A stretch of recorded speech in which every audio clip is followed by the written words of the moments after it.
What next అంశంపై హైదరాబాద్లో ఒకవైపు బీఆర్ఎస్ నేతలు మరోవైపు ఏసీబీ అధికారులు వేర్వేరుగా సమావేశమయ్యారు. హైదరాబాద్ నందినగర్లో కేటీఆర్ ఇంట్లో బీఆర్ఎస్ నేతల సమావేశంలో కేటీఆర్, హరీష్ రావు, మాజీ మంత్రులు, ఎమ్మెల్యేలు, ఇతర ప్రజాప్రతినిధులు పాల్గొన్నారు. వారితో పాటు BRS legal cell team advocate Somabharat meeting హాజరయ్యారు.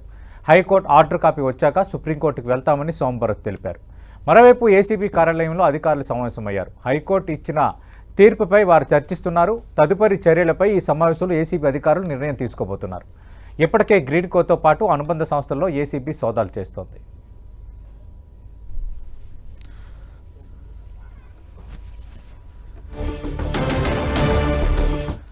ఇక నెక్స్ట్ ఏం చేయబోతున్నారన్న దానిపై కేటీఆర్ నివాసంలో కేటీఆర్, హరీష్ రావుతో పాటు అటు బీఆర్ఎస్ లీగల్ టీమ్ సమాలోచన జరుపుతోంది. ఏం చేయొచ్చు మరిన్ని వివరాలు అందించడానికి మా ప్రతినిధి శ్రీకాంత్ కేటీఆర్ నివాసం వద్ద సిద్ధంగా ఉన్నారు.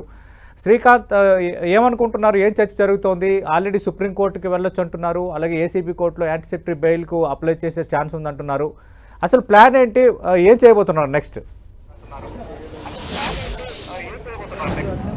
సతీష్, దాదాపు 2 గంటలుగా కోర్టు ఈ కేటీఆర్ క్వాష్ పిటిషన్ కొట్టివేయడంతో అప్పటి నుంచి కూడా కేటీఆర్ నందినగర్ నివాసంలోని నేతలు చర్చలు జరుపుతున్నారు. నందినగర్ నివాసంలో హడావిడి నెలకొందని చెప్పుకోవచ్చు. మాజీ మంత్రులు, ఎమ్మెల్యేలు అంతా కూడా, కీలక నేతలంతా కూడా నందినగర్ నివాసంలోనే ఉన్నారు. పార్టీలో రాజకీయంగా, న్యాయపరంగా భవిష్యత్ వ్యూహాలు ఏమిటి, ఎలా అమలు చేయాలన్న దానిపైనే ప్రధాన చర్చ అని మనం చెప్పుకోవచ్చు. కొద్దిసేపటి క్రితం మీడియాతో మాజీ మంత్రి హరీష్ రావు కూడా మాట్లాడారు. ఈ సందర్భంగా రేవంత్ ప్రభుత్వం అక్రమంగా తమపై కేసులు నమోదు చేస్తుందని, ఇలాంటి ప్రభుత్వాన్ని తాము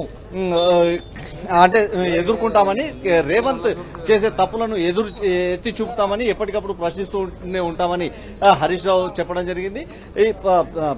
డైవర్షన్ పాలిటిక్స్ లో భాగంగానే ప్రభుత్వం తమ నేతలపై అక్రమంగా కేసులు పెట్టిస్తుందని, ఇప్పుడు కూడా రైతు భరోసాని సక్రమంగా అమలు చేయలేక కేటీఆర్ అరెస్టు వ్యవహారాన్ని తెరపైకి తెచ్చిందన్న ఆరోపణలను హరీష్ రావు చేయడం జరిగింది. ఏసీబీ కేసుపై కోర్టు ఇచ్చిన ఆదేశాలు ఇప్పటి వరకు కూడా తమ చేతికి ఇంకా అందలేదని, ఆ కోర్టు ఆదేశాలు స్పష్టంగా అందిన తర్వాత భవిష్యత్ కార్యాచరణపై ఒక నిర్ణయం తీసుకుంటామని, ఇందుకు సంబంధించి న్యాయ నిపుణులతో చర్చిస్తూనే పార్టీలో కూడా రాజకీయంగా భవిష్యత్తులో ఎలా వ్యవహరించాలన్న అంశంపై కూడా చర్చించి నిర్ణయం తీసుకుంటామని కేటీఆర్ చెప్పడం జరిగింది. సతీష్, భవిష్యత్ రాజకీయంగా పార్టీ రాబోయే రోజుల్లో స్థానిక సంస్థల ఎన్నికలను ఎదుర్కోవడం, పార్టీ కార్యకలాపాలు నిర్వహించడం వంటి కీలక అంశాలు భవిష్యత్తు రోజుల్లో ఎదుర్కోవాల్సి ఉంది. అదేవిధంగా న్యాయపరంగా చూసుకుంటున్నట్లయితే కేటీఆర్ ను అరెస్ట్ చేయాలని ప్రభుత్వం దూకుడు పెంచుతుందని, కేటీఆర్ అరెస్టును అడ్డుకునేందుకు న్యాయపరంగా ఎలాంటి వ్యూహాలు అమలు చేయాలన్న దానిపై బీఆర్ఎస్ ఫోకస్ పెట్టిందని చెప్పుకోవచ్చు. అవసరం అనుకుంటే సుప్రీంకోర్టుకు వెళ్లడం, లేదంటే ఇక్కడే ఏసీబీ కోర్టులో యాంటిసిపేటరీ బెయిల్ ముందస్తుగా దరఖాస్తు చేయడమా, ఏసీబీ కొద్దిసేపటి క్రితం ఈ ఉదయం ఇచ్చిన తీర్పును పూర్తిగా పరిశీలించిన తర్వాత న్యాయ నిపుణుల సూచనల మేరకే భవిష్యత్తు న్యాయపరంగా పోరాటం ఎలా చేయాలన్న దానిపై నిర్ణయం తీసుకుంటామని హరీష్ రావు చెప్పడం జరిగింది. సతీష్, ఆల్రెడీ లీగల్ సెల్లో కీలకంగా ఉన్న భరత్ ఆల్రెడీ మీడియాతో మాట్లాడారు కదా, ఆయనే ఉంటున్నారు. ఏం చేయొచ్చు అన్న ఆలోచనపై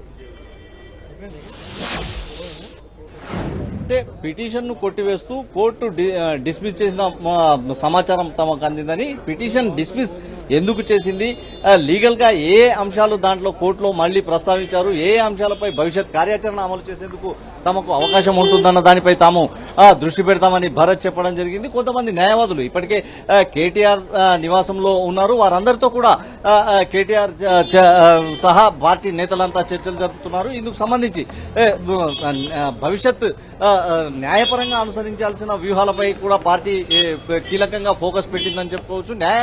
న్యాయపరంగా సుప్రీంకోర్టుకు వెళ్లితే పరిణామాలు ఎలా ఉంటాయి, ఏసీబీ కోర్టుకు వెళ్తే యాంటిసిపేటరీ ముందస్తు బెయిల్ వస్తుందా రాదా అన్న ఒక చర్చ మాత్రం పార్టీ నేతల్లో ఉంది. రాష్ట్ర ప్రభుత్వం కుట్రతో ఈ కేసులు నమోదు చేస్తున్న నేపథ్యంలో ఈ స్థానిక కోర్టులో ఎలాంటి పరిస్థితులు తమకు ఎదురవుతాయా అన్న ఒక అనుమానాలు మాత్రం బీఆర్ఎస్ నేతలను వెంటాడుతున్నాయని చెప్పుకోవచ్చు. దీంతో పాటు కొంతమంది సుప్రీంకోర్టు న్యాయవాదులను కూడా ఇప్పటికే సంప్రదించినట్టు మనకు సమాచారం అందుతుంది. సుప్రీంకోర్టు న్యాయవాదుల సూచనల మేరకు కూడా భవిష్యత్తులో ఎలా వ్యవహరించాలన్న దానిపై ఒక నిర్ణయానికి వచ్చే అవకాశం ఉంటుంది. సుప్రీంకోర్టులో న్యాయవాదులతో కూడా పలువురు ఇప్పటికే చర్చలు జరుపుతున్నట్టు తెలుస్తుంది.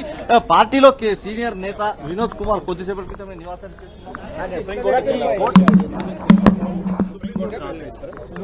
కాదు అసలు letter see the order copy చదివిన తర్వాత దాంట్లో ఏం అబ్జర్వేషన్ ఇచ్చిండ్రో జస్టిస్ లక్ష్మణ్ గారు చూస్తాం. దాంట్లో ఏం అబ్జర్వేషన్స్ ఇచ్చిండ్రు, ఏం మాట్లాడినరు, అంటే ఏ విధమైనటువంటి అవగాహనకు వచ్చిండ్రు, దాన్ని బట్టి మా లీగల్ నెక్స్ట్ స్టెప్స్ ఉంటాయి.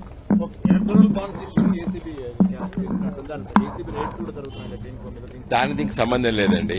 అది సుప్రీంకోర్టు చాలా స్పష్టంగా చెప్పింది. ఆ ఎలక్ట్రల్ బాండ్స్ కేసులో సుప్రీంకోర్టు జడ్జిమెంట్ లోపల చాలా స్పష్టత ఉన్నది. ఇదివరకు ఇచ్చిన వాటి గురించి ఏం మాట్లాడకండి అని కూడా సుప్రీంకోర్టు చెప్పింది. ఇప్పుడు అవన్నీ ఆరోపణలు. ఇప్పుడు వినోద్ కుమార్ వ్యాఖ్యలను బట్టి చూస్తున్నట్లయితే అదే చెబుతున్నారు.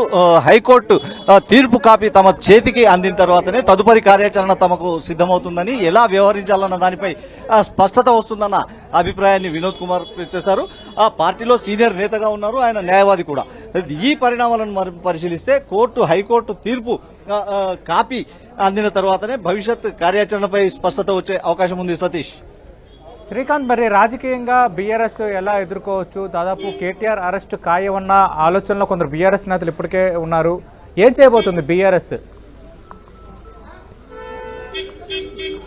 అంటే ఈ ఉదయం నుంచి జరుగుతున్న చర్చల్లో ప్రధానంగా ఆ అంశంపై కూడా చర్చ జరిగినట్టు తెలుస్తుంది. కేటీఆర్, హరీష్ రావు, కవితలు కొంతమంది కీలక నేతలతో చర్చలు జరిపారు. రాబోయే రోజుల్లో రాజకీయంగా ఎలా వ్యవహరించాలి, ప్రభుత్వం ఇంకా కూడా రాబోయే రోజుల్లో అక్రమ కేసులు బీఆర్ఎస్ నేతలపై ఎక్కువగా నమోదు చేసే అవకాశం ఉందని, ఈ కేసులను ఎదుర్కోవడంతో పాటు ప్రభుత్వం డైవర్షన్ పాలిటిక్స్ చేస్తుందని, ప్రభుత్వాన్ని దోషిగా చూపెడుతూ ముఖ్యమంత్రి రేవంత్ రెడ్డి వైఖరినిపైనే ఇంకా దూకుడు పెంచాలని, క్షేత్రస్థాయిలో రేవంత్ రెడ్డి నిర్ణయాల మేరకే తప్పుడు కేసులు నమోదు అవుతున్నాయన్న విషయాన్ని ప్రజల్లోకి తీసుకెళ్లాలన్న నిర్ణయానికి బీఆర్ఎస్ వచ్చినట్టు తెలుస్తుంది. ఎక్కడా కూడా కోర్టు ఆదేశాలను, కోర్టు సూచనలను తప్పుపట్టకుండా ప్రభుత్వ వైఖరి కారణంగానే తమకు ఇబ్బందులు ఎదురవుతున్నాయన్న అంశాన్ని ప్రజల్లోకి విస్తృతంగా తీసుకెళ్లాలి. అదే సమయంలో ప్రభుత్వం ఎన్నికలకు ముందు ఇచ్చిన హామీలు అమలు చేయకుండా తప్పుదారి పట్టించే విధంగా కేసులను నమోదు చేసి అక్రమ కేసులు పెడుతుందన్న ఒక వాదాన్ని, అంటే ఒక అభిప్రాయాన్ని ప్రజల్లోకి విస్తృతంగా తీసుకెళ్లాలన్న నిర్ణయానికి పార్టీ వచ్చింది. కొద్దిమంది నేతలు ఉదయం నుంచి కూడా ఇదే అంశంపై రాజకీయంగా క్షేత్రస్థాయిలో ఎలా వ్యవహరించాలన్న దానిపై నేతలకు కేటీఆర్ దిశానిర్దేశం చేయడం జరిగినట్లు తెలుస్తుంది. సతీష్, రైట్. శ్రీకాంత్, మనం చూస్తున్నాం కేటీఆర్ నివాసానికి కొద్దిసేపటి కిందటే కీలక నేత వినోద్ కుమార్ చేరుకున్నారు. ఆల్రెడీ హరీష్ రావు, కవితతో పాటు మిగతా లీగల్ టీం సభ్యులు, మిగతా నేతలతో సమాలోచనలు జరుపుతున్నారు. రాజకీయంగా ఎలా ఎదుర్కోవాలి, న్యాయపరంగా ఎలా ఎదుర్కోవాలన్న దానిపై చర్చ జరుగుతోంది. అయితే అటు ఏసీబీ కార్యాలయంలో ఏసీబీ అధికారులు కూడా ఏ విధంగా నెక్స్ట్ ముందుకు పోవాలంటూ చర్చ జరుగుతున్న నేపథ్యం కనిపిస్తోంది. అటు ఏసీబీ పరంగా కానీ, ఇటు కేటీఆర్ పరంగా కానీ లీగల్గా ఉన్న ఆప్షన్స్ ఏంటి?